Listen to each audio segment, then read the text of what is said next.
സ്നേഹപൂർവ്വം ക്ഷമ സീരിയലിൻ്റെ ലേറ്റസ്റ്റ് എപ്പിസോഡിൻ്റെ റിവ്യൂയിലേക്ക് എല്ലാവർക്കും സ്വാഗതം. അങ്ങനെ ക്ഷമ പത്മിനിയോട് പറയണേണ്, ഫിദയുടെ വേഷത്തിലിരിക്കുന്ന സമയത്തൊക്കെ രാധിക മോൾ എപ്പോഴും എന്നോട് യശോദാമ്മയുടെ കാര്യത്തെക്കുറിച്ചൊക്കെ പറയാറുണ്ട്. അതിനുശേഷം പിന്നെ അവൾ ഏറ്റവും കൂടുതൽ പറയുന്നത് പത്മിനിയെ കുറിച്ചിട്ടാണ്. പത്മിനി അവൾക്ക് കൊടുക്കുന്ന സ്നേഹത്തെയും കരുതലിനെയും കുറിച്ചിട്ടാണ്. അമ്മയില്ലാത്തതിൻ്റെ മോളെ അമ്മയുടെ സ്നേഹവും കരുതലും ഒക്കെ കൊടുത്ത് പത്മിനി ചേർത്ത് നിർത്തിയിട്ടുണ്ടല്ലോ. ആ കാര്യങ്ങളെല്ലാം അവൾ എന്നോട് ഒത്തിരി സന്തോഷത്തോട് പറഞ്ഞിട്ടുണ്ട്. പിന്നീട് ക്ഷമ നേരെ ജയഭാരതി അമ്മയുടെ അരികിലേക്ക് ചെല്ലുവാണ്. മുത്തശ്ശിയെക്കുറിച്ചും അവൾക്ക് പറയാൻ 100 നാവേ ഉള്ളൂ. എല്ലാ കാര്യത്തിലും അവൾക്കൊപ്പം കൂട്ടി നിൽക്കുന്ന കുസൃതിയായ ഒരു കളിക്കൂട്ടുകാരി. സത്യം പറയാലോ, മുത്തശ്ശിനെക്കുറിച്ച് അവൾ പറയുന്ന കാര്യങ്ങളൊക്കെ കേട്ടിട്ട് ഞാനും പോലും പലപ്പോഴും അത്ഭുതത്തോടെ കേട്ട് നിന്നിട്ടുണ്ട്. എന്തിനേറെ പറയുന്നു, ഗവൺമെൻറ് രാധിക ഒന്നിക്കാൻ തന്നെ പല കാര്യങ്ങളും മുൻകൈ എടുത്ത് ചെയ്തത് മുത്തശ്ശി തന്നെയാണല്ലോ. വിവാഹം കഴിഞ്ഞ് വരുണിൻ്റെ കൂടെ ഭാര്യയായിട്ട് രാധിക ഇവിടെ വന്നു കയറിയ നാൾ മുതൽ മുത്തശ്ശി അവളെ ചേർത്ത് പിടിച്ചിട്ടല്ലേ ഉള്ളൂ. അതിനല്ല എനിക്ക് നന്ദി മാത്രമേ ഉള്ളൂ. പിന്നെ വരുൺ, ഇവനെനിക്ക് എൻ്റെ മോനെ പോലെ തന്നെയാണ്. ഇതുവരെ ഞാൻ വരുണിൻ്റെ പേര് മാത്രമേ വിളിച്ചിട്ടുള്ളൂ. പക്ഷേ ഇപ്പോൾ അങ്ങനെയല്ല, അതിനും അപ്പുറത്തേക്ക് നമ്മുടെ ബന്ധം വളർന്നില്ലേ. ഏറ്റവും കൂടുതൽ അടുപ്പുള്ളവർക്കിടയിൽ അങ്ങനെ എന്തും വിളിക്കാമല്ലോ അല്ലേ വരുൺ? അന്നേരം വരുൺ പറയണേ, മാഡവിനെ എന്ത് വിളിച്ചാലും അതിലെനിക്കൊരു കുഴപ്പമില്ല. ഈ സമയം ക്ഷമ ചോദിക്കുന്നുണ്ട്, അല്ല സൂര്യ എവിടെയാ? സൂര്യയെ കൂടി കാണുന്നുണ്ടായിരുന്നു. ഈ സമയം പരമേശ്വരൻ പറയണേ, അവൻ എസ്റ്റേറ്റിലെ ജോലി തിരക്കിലാണല്ലോ, അത് കാരണം ഇവിടെ ഇല്ലാത്തത്. അന്നേരം ക്ഷമ പറയണേണ്, എന്താണെങ്കിലും എൻ്റെ രാധിക മോളെ സ്വന്തം അനുജിതിയായി കണ്ട് നെഞ്ചോട് ചേർത്ത് നിർത്തിയാളല്ലേ സൂര്യയും. സൂര്യയെ കൂടി കാണണമെന്ന് വല്ലാത്ത ആഗ്രഹം ഉണ്ടായിരുന്നു. എന്താണെങ്കിലും ഇനി അടുത്ത തവണ വരുമ്പോൾ കാണാം അല്ലേ? അന്നേരം പത്മിനി പറയുന്നുണ്ട്, ക്ഷമ വരുന്ന കാര്യം നേർത്തെറിഞ്ഞിരുന്നെങ്കിലുണ്ടല്ലോ സൂര്യ ഓടിപ്പാഞ്ഞത്തേനെ. ഒന്നാമത്തത് രാധികമ്മയുടെ കാര്യവും കൂടി ആകുമ്പോൾ അവനൊരിക്കലും മാറ്റി നിർത്തില്ലായിരുന്നു. ക്ഷമയും അവനൊത്തിരി കാര്യമാണ്. സത്യം പറഞ്ഞാൽ ഇതറിയുമ്പോൾ അവൻ ഏറ്റവും കൂടുതൽ സന്തോഷമാകും. അന്നേരം ക്ഷമ പറയണേ, എന്താണെങ്കിലും ഇനി അടുത്ത വരവിലാകാം. അങ്ങനെ അവർ സംസാരിച്ച് നിൽക്കുന്ന സമയത്തായിരിക്കോട്ടോ ഉർവശിയും കൽപ്പനയും കൂടി അങ്ങോട്ടേക്ക് വരുന്നത്. അന്നേരം മുത്തശ്ശി ചോദിക്കണേ, അല്ല ക്ഷാമേ, വന്നത് ആരൊക്കെയാണെന്ന് മനസ്സിലായല്ലോ അല്ലേ? ഇതാണ് ഉർവശിയും കൽപ്പനയും. മനസ്സിലായി എനിക്ക്. അന്നേരം ഉർവശി ചോദിക്കുന്നുണ്ട്, ശ്യാമ മാഡം രാധികം ഞങ്ങളെക്കുറിച്ച് മാഡത്തോട് പറഞ്ഞിട്ടുണ്ടോ? എന്തൊക്കെയാണ് ഞങ്ങളെക്കുറിച്ച് പറഞ്ഞിരിക്കുന്നത്? അന്നേരം കൽപ്പന പറയണേ, അത് പിന്നെ ഇവിടുത്തെ ചില സാഹചര്യങ്ങൾ കാരണം രാധികയുടെ മനസ്സിലെ ഞങ്ങളെക്കുറിച്ച് ചില തെറ്റായ ധാരണകളൊക്കെ വന്നു കൂടിയിട്ടുണ്ട്.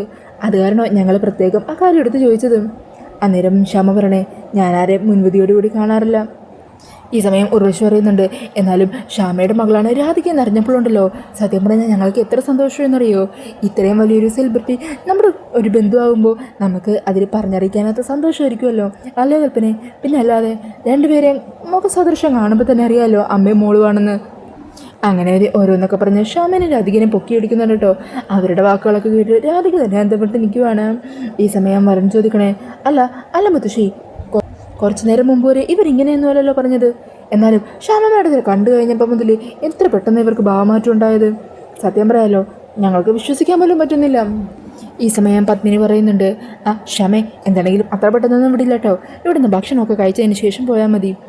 അന്നേരം ക്ഷമ പറയണേണ്, ഇതിനു മുമ്പേ ഞങ്ങൾ നേരെ യശോദയുടെ വീട്ടിലേക്കാണ് പോയത്. യശോദ ഉണ്ടാക്കിയ ഭക്ഷണമൊക്കെ കഴിച്ചു. അവിടെ നിന്ന് ഭക്ഷണം കഴിച്ചിട്ട് പിന്നെ ഇവിടെ വന്നിട്ട് കഴിക്കാതിരിക്കുമോ? ഇവിടെ നിന്നും കഴിച്ചിട്ടേ പോകുന്നുള്ളൂ. അന്നേരം പരമേശ്വരൻ പറയണേ, ഭക്ഷണം കഴിക്കുന്നത് മാത്രമല്ല ഞങ്ങൾക്ക് മറ്റൊരു കാര്യവും കൂടി പറയാനുണ്ട്. പറഞ്ഞ അവിവേകമോന്നറിയില്ല, ക്ഷാമയുടെ പാട്ട് ഞങ്ങൾക്ക് ലൈവായിട്ടൊന്ന് കേൾക്കണം എന്ന് ആഗ്രഹമുണ്ട്. ബുദ്ധിമുട്ടില്ലെങ്കിൽ ഒരു പാട്ട് കൂടി ഞങ്ങൾക്ക് വേണ്ടി പാടാൻ പറ്റുമോ? എന്ത് ബുദ്ധിമുട്ട്? ഇതിനു മുമ്പ് നെഞ്ച് പൊട്ടിക്കൊണ്ട് ഒത്തിരി പാട്ടുകൾ പാടിയിട്ടുണ്ട്. ഇപ്പോൾ മനസ്സ് നിറയെ സന്തോഷം മാത്രമേ ഉള്ളൂ. അങ്ങനെയുള്ളപ്പോൾ പാട്ട് പാടുന്നതിൽ ഒരു വിരോധമില്ല. മനസ്സിലുള്ള സന്തോഷം പ്രകടിപ്പിക്കാനുള്ള ഏറ്റവും നല്ല മാർഗം തന്നെയാണല്ലോ ഗാനാർച്ചന. അതുകൊണ്ട് ആരെയും നിരാശപ്പെടുത്തുന്നില്ല. എൻ്റെ ഒരു പാട്ടും കൂടിയാകാം, എന്താ മോള്? അങ്ങനെ രാധികയും ഒത്തിരി സന്തോഷത്തോടു കൂടി നിൽക്കുവാണ്. പിന്നീട് കാണിക്കുന്നത് കൽപ്പനയും ഉർവശിയും കൂടി അവിടെ നിന്നും മാറി ഇവിടെ നടന്ന കാര്യങ്ങളെക്കുറിച്ച് സംസാരിക്കണേ. എന്നാലും എൻ്റെ കൽപ്പനയെ ആ രാധികയുടെ വളർച്ചയെ എത്ര പെട്ടെന്നാ അവളും ദരിദ്രവാസിയിൽ നിന്നും കോടീശ്വരിയായി മാറിയത്. ഇപ്പോൾ രാധികയുടെ റേഞ്ച് ആലോചിക്കാനേ വയ്യ. പ്രശസ്ത ഗായിക ക്ഷാമയുടെ മകളല്ലേ അവളും? അതേ ചെറിയമ്മേ, രൂപസാദൃശ്യം മാത്രമല്ല, കണ്ടില്ലേ ആ ക്ഷാമ നേരിട്ട് വന്നതും അവളെക്കുറിച്ച് പറയുന്നതുമൊക്കെ. എന്താണെങ്കിലും ഇനി നമുക്ക് അവളോട് നേരിട്ട് നിന്ന് എതിർത്ത് നിൽക്കാനൊന്നും പറ്റത്തേയില്ല. അതുകൊണ്ട് നമ്മളൊന്ന് കളം മാറ്റി ചവിട്ടണം. എങ്ങനെ? നമ്മളെ ഇനി അവളുടെ കൂടെ നിൽക്കണം, അവളെ സ്നേഹിക്കണം. ഒന്നാമത് ഇവിടെ ഉള്ളവർക്ക് നമ്മളെ കണ്ണെടുത്താൽ കണ്ടുകൂടാ. ഇതും കൂടി ആയപ്പോൾ പൂർത്തിയായി. ഈ സമയം ഉറവ് ചോദിക്കണേ, അല്ല നമ്മൾ പെട്ടെന്ന് അവളെ പോയി സ്നേഹിച്ചാൽ അവളതൊക്കെ വിശ്വസിക്കുമോ? വിശ്വസിക്കും. നമ്മൾ അവളുടെ അടുത്ത് പോയി നല്ല നല്ല വാക്കുകൾ പറയണം. അവൾ ഇന്നിട്ട് ഡ്രസ്സ് നല്ലതാണെന്ന് പറയണം. അവൾ നടത്തുന്ന പൂജകളും പ്രാർത്ഥനകളും ഒക്കെ എന്ത് ഡ്രസ്സായിട്ടാണ് ചെയ്യുന്നത് അങ്ങനെയൊക്കെ പറഞ്ഞാൽ മതി. അവളുടെ മനസ്സിൽ പെട്ടെന്ന് തന്നെ നമുക്ക് കയറി പറ്റാൻ പറ്റും.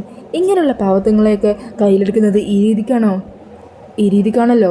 അന്നേരം ഉർവശി പറയുന്നുണ്ട്, അതൊക്കെ ശരി തന്നെയാ, പക്ഷേ ഈ രാധിക ഒറ്റക്കൊന്നും അല്ലല്ലോ. അവളുടെ കൂടെ ഏത് നേരത്തും ആ വരുണും മുത്തശ്ശിയൊക്കെ ഉണ്ടാവില്ലേ? അവർക്കാണെങ്കിൽ നമ്മൾ അരികത്ത് കൂടി പോയാൽ തന്നെ പുച്ഛവും പരിഹാസവും മാത്രമേ ഉള്ളൂ. അവരോരോന്നൊക്കെ പറഞ്ഞ് നമ്മളെ കളിയാക്കിക്കൊണ്ടിരിക്കില്ലേ? അത് ശരിയാ ചിരേമ പറഞ്ഞത്. പക്ഷെ തൽക്കാലം നമ്മളത് കണ്ടില്ല എന്ന് കേട്ടില്ല എന്ന് വിചാരിച്ച് നടക്കണം. അല്ലാതെ നമുക്കിനി ഇവിടെ പിടിച്ചു നിൽക്കാൻ പറ്റില്ല. അവളെ എങ്ങനെയെങ്കിലും അവളുടെ സ്നേഹം പിടിച്ചു പറ്റി അവളുടെ കൂടെ നിൽക്കണം. അങ്ങനെ അവളിലൂടെ നമുക്കും ചില നേട്ടങ്ങളൊക്കെ ഉണ്ടാക്കിയെടുക്കാൻ ശ്രമിക്കണം. ഞാൻ പറയുന്നത് ചെറിയമ്മക്ക് മനസ്സിലായോ? മനസ്സിലായി. ഇതൊക്കെ നടന്നാൽ മതിയായിരുന്നു. നടക്കും. നമ്മൾ നിൽക്കേണ്ട രീതിയിൽ നിന്നാൽ മതി. ചോദിക്കേണ്ട കാര്യങ്ങൾ അവളോട് ചോദിച്ചാൽ മാത്രം മതി. ആ പ്രിയങ്കനെ വരെ സ്നേഹിച്ച് നിന്നിരിക്കുന്നു. പിന്നെയാണോ ഇവളെ സ്നേഹിക്കുന്നത് പോലെ അഭിനയിക്കാൻ കുഴപ്പം? നമുക്ക് നിൽക്കാന്നേ, നമുക്ക് നോക്കാൻ ചെറിയമ്മേ. അങ്ങനെയൊക്കെ പറഞ്ഞ് അവരോട് പ്ലാൻ ചെയ്ത് നിൽക്കുവാണ് കേട്ടോ. ഈ സമയത്ത് ശ്യാമ അവിടെ ഭഗവാന്റെ ഒരു കീർത്തനം തന്നെ ആലപിക്കുവാണ്. ശ്യാമക്കൊപ്പം കൂടെ രാധികയും പാട്ട് പാടുന്നുണ്ട് കേട്ടോ. അങ്ങനെ അവരെല്ലാവരും ശ്യാമയുടെ രാധികയുടെ ആ പാട്ട് കേട്ട് അതിലയിച്ചിരിക്കുവാണ്. ഈ സമയം ഉർവശിയും കൽപ്പനയും കൂടി അങ്ങോട്ടേക്ക് വന്ന് ആ പാട്ടൊക്കെ ആസ്വദിക്കുന്നുണ്ട്. അങ്ങനെ ഒരു പാടി പൂർത്തിയാകുമ്പോഴേക്കും എല്ലാവരും കൈയടിക്കുവാണ്. അന്നേരം പരമേശ്വരൻ അത്ഭുതത്തോടെ പറയണേ, സാക്ഷാൽ സരസ്വതി ദേവിയുടെ അനുഗ്രഹം. ഇത്രയും പ്രശസ്തിയായ ഗായിക ശ്യാമ നമ്മുടെ അതിഥിയായിട്ട് വരാനും നമ്മുടെ വീട്ടിൽ നിന്ന് ഇതുപോലൊരു പാട്ട് പാടാനും സത്യം പറഞ്ഞാൽ ആലോചിക്കുമ്പോൾ സ്വപ്നം കാണുന്ന പോലെ തോന്നുന്നത്. അതിമനോഹരം എന്ന് പറഞ്ഞാൽ പറയാൻ വാക്കുകളില്ല. ഈ സമയം മുത്തശ്ശിയും പറയണേ, ശ്യാമയുടെയും രാധികയുടെയും ശബ്ദം വേർതിരിച്ച് പറയാൻ പോലും പറ്റുന്നില്ല. രണ്ടുപേരുടെ ശബ്ദം ഒരേപോലെ തന്നെയുണ്ട്. അന്നേരം ശ്യാമ പറയണേ, കേൾക്കുന്നവരും എല്ലാം ഇത് തന്നെയാണ് പറയുന്നത്. ഇതിലും വലിയ ഭാഗ്യം എനിക്ക് എന്താ കിട്ടാനുള്ളത്? പലരും പറയുന്നത് എൻ്റെ പുനർജന്മം തന്നെ എൻ്റെ മോളെന്നാ. അങ്ങനെയുള്ളപ്പോൾ ഞാൻ ഇനി മരിച്ചു പോയാലും ശരി, എത്രയോ വർഷങ്ങൾ എൻ്റെ മോളിലൂടെ ഞാൻ ജീവിക്കും. അതെനിക്ക് എത്രയോ സന്തോഷമുള്ള കാര്യം തന്നെയാണ്. ഈ സമയം ഉർവശി പറയുന്നുണ്ട്, സത്യം പറയാലോ ശ്യാമയുടെ പാട്ട് ഞാൻ ഇതുവരെ ലൈവായിട്ട് കണ്ടിട്ടില്ല. ഇന്നാണ് ആദ്യമായിട്ട് കേൾക്കുന്നത്. ഇനി മുതൽ ശ്യാമയുടെ കച്ചേരിയും ഗാനമേളയൊക്കെ എവിടെ ഉണ്ടെങ്കിലും മുൻപതിൽ തന്നെ ഞാനുണ്ടാകും. അത്രയ്ക്ക് ഇഷ്ടപ്പെട്ടു കേട്ടോ. അന്നേരം കൽപ്പന പറഞ്ഞേ, അത് തന്നെ. പിന്നെ രാധികയുടെ സ്വരമാധുരി ഉണ്ടല്ലോ, അതിനെക്കുറിച്ച് പറയാതിരിക്കാനേ വയ്യ. അത്രയ്ക്ക് സൂപ്പറായിട്ടുണ്ട്. അന്നേരം പറഞ്ഞു ചോദിക്കണേ, എന്തായിട്ട് തീ ഇപ്പോൾ പറഞ്ഞത്? സ്വരമാധുരിന്ന് അതെന്താണെന്നറിയോ ഏട്ടത്തിക്ക്? അത് പിന്നെ ഇങ്ങനെ പാട്ട് പാടുന്നവരെയൊക്കെ കുറിച്ച് ഇങ്ങനെയാണല്ലോ പറയുന്നത്. അത് കേട്ടിട്ട് വരണോരോന്നൊക്കെ പറഞ്ഞ് കളിയാക്കി ചിരിക്കുവാണ് കേട്ടോ. ഈ സമയം ശ്യാമ പറയണേ, എന്താ വരണത്? അവരെ പരിഹസിക്കൊന്നും വേണ്ട. പിന്നെ മറ്റൊരു കാര്യം കൂടി എനിക്ക് പറയാനുണ്ട്. എൻ്റെ പേരുള്ള മുഴുവൻ സ്വത്തുക്കളും എൻ്റെ മോൾക്കുള്ളതാണ്. എൻ്റെ മോളുടെ പേരിലേക്കൊക്കെ അത് ഞാൻ വിൽപ്പത്രം എഴുതി വെക്കുകയും ചെയ്തിട്ടുണ്ട്. പക്ഷേ ഇനി അങ്ങനെയല്ല, മോളുടെയും വരുണിൻ്റെയും പേരിലേക്ക് വിൽപ്പത്രം ചെയ്യാനാണ് ഞാൻ തീരുമാനിച്ചിരിക്കുന്നത്. അയ്യോ മാഡം, അതൊന്നും വേണ്ട എന്ന് വരുൺ പറയുന്നുണ്ട്. ഈ സമയം ക്ഷമ പറയണേ, അങ്ങനെയല്ലല്ലോ, എൻ്റെ സന്തോഷമല്ലേ ഇത്. അങ്ങനെ ക്ഷമയുടെ ഈ വാക്കുകളൊക്കെ കേട്ട് അന്തം വിട്ട് കണ്ണും തള്ളി നിൽക്കുവാണ് കേട്ടോ ഉർവശിയും കൽപ്പനയൊക്കെ. ഈ സമയം ക്ഷമ പറയണേ, എന്നാൽ ശരി, ഞാൻ ഇറങ്ങുവാണ്. അയ്യോ ക്ഷമേ, കുറച്ച് നേരം കൂടി കഴിഞ്ഞിട്ട് പോയാൽ പോരെ എന്ന പത്മിനി ചോദിക്കുന്നുണ്ട്. അന്നേരം ക്ഷമ പറയണേ, ഇനി ഇടയ്ക്കൊക്കെ വരാമല്ലോ, എത്ര നേരം വേണമെങ്കിലും നിൽക്കുകയും ചെയ്യാമല്ലോ. ഇപ്പം തൽക്കാലം ഞാൻ ഇറങ്ങുക. സത്യം പറഞ്ഞാൽ എനിക്കെൻ്റെ മോളെ പിരിഞ്ഞ് ഒരു നിമിഷം പോലും ഇരിക്കാൻ വയ്യ. അന്നേരം രാധിക പറയണേ, എൻ്റെ അവസ്ഥ അങ്ങനെ തന്നെയാ അമ്മേ, അമ്മയുടെ അരികിൽ നിന്ന് മാറാനേ തോന്നുന്നില്ല. അത് കേട്ടിട്ട് വരുൺ പറയണേ, അങ്ങനെയാണെങ്കിൽ ഒരു കാര്യം ചെയ്യ്, അമ്മയുടെ ഒപ്പം താനും കൂടി പൊക്കോ. അത് കേൾക്കുമ്പോഴേക്കും എല്ലാവരും ഒന്ന് ഞെട്ടുവാ. ഈ സമയം വരുൺ രാധികയുടെ അരികിലേക്ക് ചെന്നിട്ട് പറയണേ, എടോ, ഞാൻ കാര്യമായിട്ടായിട്ട് പറഞ്ഞിട്ട് തൻ്റെ മനസ്സെന്താണെന്ന് എനിക്ക് നല്ലപോലെ അറിയാമല്ലോ. ദേ ശ്യാമ മാഡം, ഞാനേ രാധികയെ ഇന്നത്തെ ഒരു ദിവസം മുഴുവനായിട്ട് മാഡത്തിന് വിട്ടു തന്നിരിക്കുക. അന്നേരം ശ്യാമയും വരുണിനോട് നന്ദിയൊക്കെ പറഞ്ഞിട്ട് രാധികയും കൂട്ടി അവിടെ നിന്നും പോകുന്നുണ്ട്. പിന്നീട് കാണിക്കുന്നത് ആരുടെ ശ്രദ്ധയപ്പെടാതെ ഉർവശി കുറച്ച് മാറി നിന്ന് ഫോണിലെ ഗൗതത്തിന് വിളിക്കണേ. എടാ ഗൗതം, നീ ഇവിടെ നടക്കുന്ന കാര്യങ്ങൾ വല്ലതും അറിയുന്നുണ്ടോ? എന്താ അമ്മേ? എടാ, ഇന്നിവിടെ ഒരു വിശിഷ്ട അതിഥി ഗസ്റ്റായിട്ട് വന്നിരുന്നു. ആരാ അത്? വേറെ ആര്? ഗായിക ശ്യാമ വന്നുവെന്ന് മാത്രമല്ല, കുറേ നേരം സമയം ചിലവഴിക്കുകയും പാട്ടുകച്ചേരി നടത്തുകയൊക്കെ ചെയ്തു. അതെന്താ? ഇനി മുതലേ ഇടയ്ക്കിടയ്ക്കൊക്കെ ശ്യാമ ഇവിടെ വരുമെന്ന് മാത്രമല്ല, ഇതുപോലെ കുറേ സമയം ചിലവഴിക്കുകയും ചെയ്യും. അതെന്താ? ശ്യാമ മേഡത്തിന് ഇപ്പോൾ പാട്ടുകച്ചേരി കണമംഗലം വീട്ടിലാണോ? എടാ, നിനക്ക് ഈ ഗായിക ശ്യാമയെ നമ്മുടെ രാധിക തമ്മിലുള്ള രൂപസാദൃശ്യത്തെക്കുറിച്ച് നീ കേട്ടിട്ടില്ലേ? അത് കേട്ടിട്ടുണ്ട്.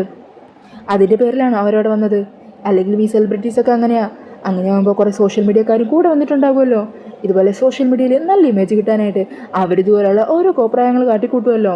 അങ്ങനെ എന്തെങ്കിലും ആണോ? ഈ സമയം ഉർവശി വരണേ, എടാ, ഇതങ്ങനെയൊന്നുമല്ല. രാധികയുമായിട്ടുള്ള രൂപസാദൃശ്യം ഒന്നുകൊണ്ട് മാത്രമല്ല ശ്യാമയുടെ വന്നത്. ഈ ശ്യാമയുണ്ടല്ലോ, രാധികയെ പ്രസവിച്ച അമ്മയാണ്. ശ്യാമയുടെ മകളാ രാധിക. അത് കേട്ട് വിശ്വസിക്കാനാവാതെ നിൽക്കുവാണ്ടോ ഗൗതം. അമ്മ എന്തൊക്കെയാണ് പറയുന്നത്? സത്യമാണോ? ഞാൻ വിശ്വസിക്കില്ല. എന്നാൽ നീ വിശ്വസിക്കണ്ടടാ. എടാ, ഇക്കഴിഞ്ഞ ദിവസമേ ശ്യാമ ഒരു ഇൻ്റർവ്യൂ പറഞ്ഞിരുന്നു, തൻ്റെ കുഞ്ഞിനെ നഷ്ടപ്പെട്ടു പോയ കാര്യങ്ങളും ആ കുഞ്ഞിന് വേണ്ടി ഇത്ര നാളഞ്ഞതൊക്കെ അതേപോലെ രീതിയിൽ തന്നെയാണ് രാധികയെ ആ ദേവനാരായണ തിരുമേനിക്ക് കിട്ടിയതും. അതുമാത്രമല്ല ഈ ശ്യാമയുടെ പേരിൽ കോടിക്കണക്കിന് രൂപയുടെ സ്വത്തുക്കളുണ്ട്. അതെല്ലാം രാധികയുടെ പേരിലേക്ക് ഓൾറെഡി വിൽപ്പത്രം ചെയ്തു വെച്ച് കഴിഞ്ഞു. രാധിക ഇപ്പോൾ നമ്മൾ വിചാരിക്കുന്ന പോലെയൊന്നും അല്ലടാ, കോടീശ്വരിയാ കോടീശ്വരി. ഇതൊക്കെ അറിഞ്ഞട്ടെ ഞാനും കൽപ്പനയും എന്ത് ചെയ്യുന്നറിയാതെ ഞെട്ടോട് ഓടിക്കൊണ്ടിരിക്കുക. ഒന്നാമത് ഇവിടെയുള്ളവർക്ക് ഞങ്ങളെ ഒരു വിലയില്ല. ഇതും കൂടി ആയതോടെ പിന്നെ പൂർത്തിയായി. ഈ സന്തോഷ വാർത്ത അറിഞ്ഞതിൻ്റെ ആഘോഷത്തിലാണ് ഇവിടെയുള്ള എല്ലാവരും. ഇപ്പം ശ്യാമ ഇവിടെ നിന്ന് പോയതേ ഉള്ളൂ, പിന്നാലെ രാധികയും പോയിട്ടുണ്ട്. നീ വിശ്വസിക്കുകയോ വിശ്വസിക്കാതിരിക്കുകയോ എന്താണെന്ന് വെച്ചാൽ ചെയ്യ്.